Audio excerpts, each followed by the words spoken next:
Lizzie présente les nouvelles chroniques d'un médecin légiste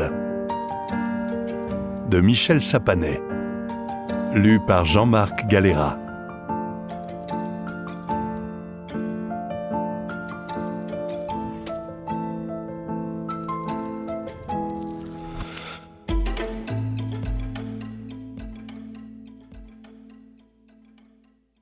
Au petit Marius, aux victimes de mon bistouri et à celles de mon humour.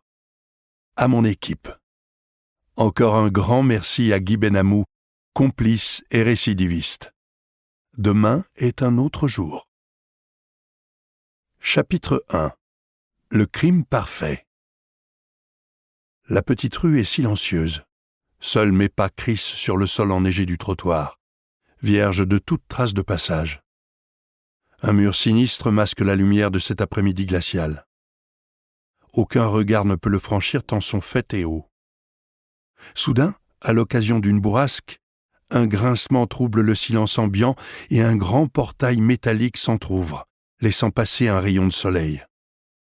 Mais aucune silhouette n'apparaît. La curiosité du légiste est la plus forte. Je profite de cette courte ouverture pour y introduire la tête. D'autant plus que depuis des mois, je cherche désespérément une maison cossue à habiter. Certes, aucune pancarte n'annonce à vendre, mais une offre d'achat pourrait éventuellement intéresser le propriétaire. Un petit jardin s'offre aux visiteurs, sans aucune trace humaine dans l'épaisse couche de neige. Après une brève hésitation, je tente le tout pour le tout et m'insinue dans les lieux. Par une fenêtre du rez-de-chaussée, je devine la lueur scintillante d'un poste de télévision. Un de ces vieux modèles antiques tout juste en couleur, muni d'un gros tube cathodique loin des écrans plats actuels. D'ailleurs, la façade de la bâtisse est à l'avenant.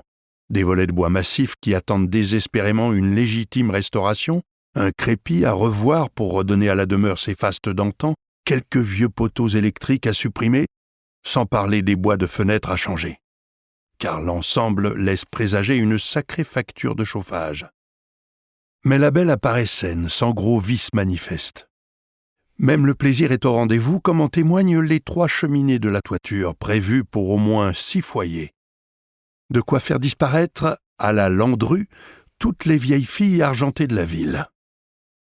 Lors de la Première Guerre mondiale, Landru séduisait des jeunes femmes seules dont il captait les économies avant de les tuer et de faire disparaître les corps en les incinérant dans une cuisinière. Passant un œil plus attentif par la fenêtre, je découvre devant son poste encore allumé une silhouette apparemment assoupie, enfoncée dans un fauteuil Voltaire. Une petite vieille emmitouflée dans de multiples couches de vêtements, ses aiguilles à tricoter dans les mains. J'imagine déjà l'offre que je pourrais lui faire.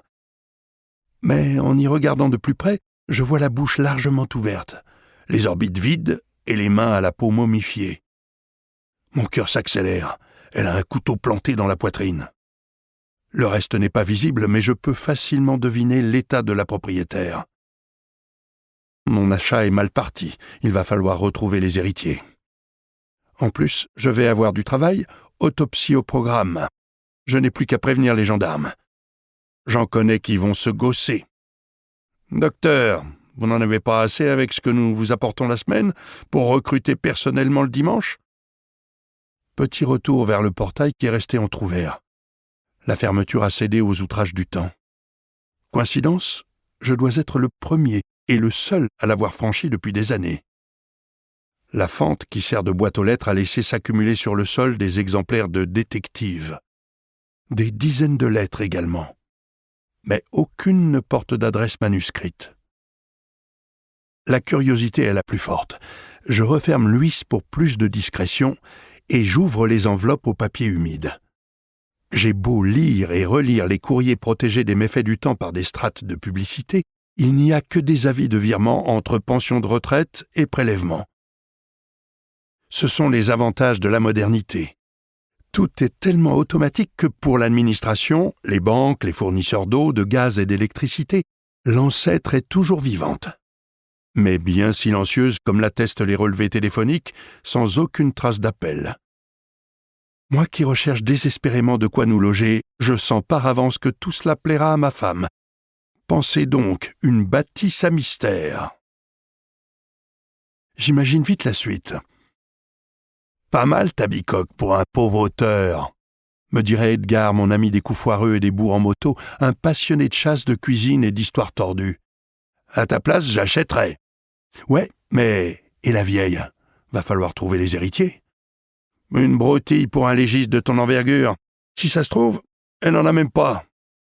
Oui, mais le tout va bien me prendre au moins 2 ans, voire plus s'il y a un procès. T'as vu le couteau? Je suis pas encore installé. Y a une autre solution? Tu la déménages discrètement, tu t'installes officiellement avec femme et enfants en prenant un abonnement. Nous espérons que vous avez apprécié cet aperçu. Pour continuer à écouter ce livre audio sur Google Play Livres, utilisez le lien dans la description de la vidéo.